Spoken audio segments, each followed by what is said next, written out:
नमस्कार दोस्तों, ज्ञान सरोवर के इस YouTube चैनल में आप सबका बहुत बहुत स्वागत है। दोस्तों, आज की कथा में हम बात करेंगे कि ईश्वर ने हमें इस धरती पर भेजा है तो उसका भी कोई अर्थ है।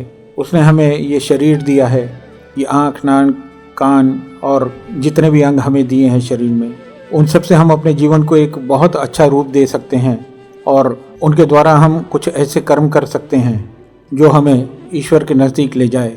और जब ये सब छोड़कर हम उसके पास जाएं तो उसके पूछे जाने पर हमें शर्मिंदगी से अपनी नज़र झुकाकर खड़े रहने की ज़रूरत न पड़े।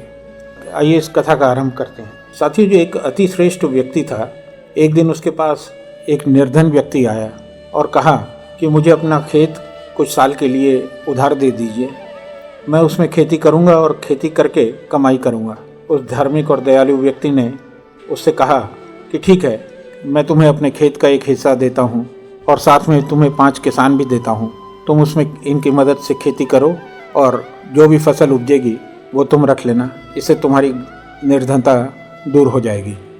वो निर्धन आदमी ये देखकर बहुत खुश हुआ कि उसको उधार में खेत भी मिल गया और साथ में 5 सहायक किसान भी। लेकिन वो आदमी अपनी इस खुशी में इतना खो गया कि वे 5 किसान अपनी मर्जी से खेती करने लगे। वह निर्धन व्यक्ति अपने खुशी में डूबा रहा और जब फसल काटने का समय आया तो देखा कि फसल बहुत ही खराब हुई है। उन 5 किसानों ने खेत का उपयोग अच्छे से नहीं किया और ना ही अच्छे बीज डाले, ना खाद, ना ही फसल में जितने जल की ज़रूरत होती है उतना जल डाला। और वो धार्मिक व्यक्ति ने उस निर्धन व्यक्ति से पूछा कि भाई, अब तो फसल भी कट गई होगी, अब तुम मुझे मेरी ज़मीन और मेरे किसान लौटा दो।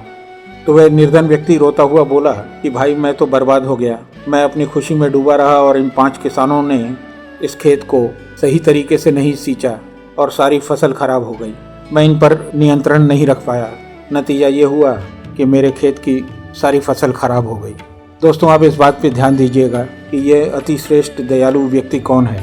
ये ईश्वर हैं। और वह निर्धन व्यक्ति कौन? वो हम सब हैं। ये खेत कौन है दोस्तों?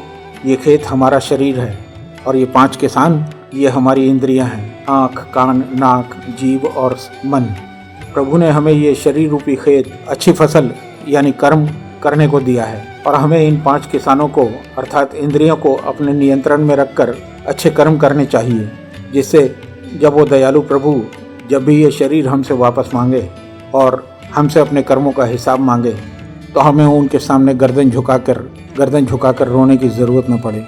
ये कथा हमें ये बात सिखाती है कि इंद्रियां हमारे जीवन में बहुत महत्व रखती हैं। जब तक हम उन पर नियंत्रण रखते हैं हम अपने जीवन में अच्छे कर्म कर सकते हैं, लेकिन किसी भी कारण से अगर इंद्रियों का नियंत्रण हम पर हो गया तो ये हमसे ना जाने कौन कौन सी गलत बातें, कौन कौन से पाप करवा देगी, जो कि हमारे इस खेत रूपी शरीर की सारी फसल बर्बाद कर देगी।